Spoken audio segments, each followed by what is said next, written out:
Ang sarap kumain ng singkamas lalo na kapag mainit ang panahon. At ito ngang singkamas, naku, puwede natin 'tong isabay kahit saan siguro 'no, katulad nito, ngayon kumakain ako ng singkamas, kasabay itong bagoong na manamis-namis na maanghang.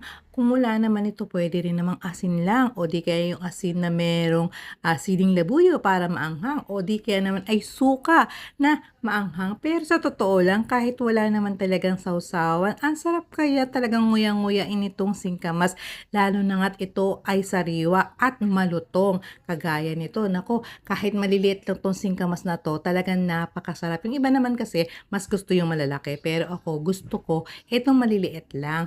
Alam mo ba na itong singkamas pala ay isang uri ng gulay. Dati kasi nung bata ako, akala ko prutas, pero sa gulay pala ito nakakasama. Thank you for watching and don't forget to follow, like, and share. Bye!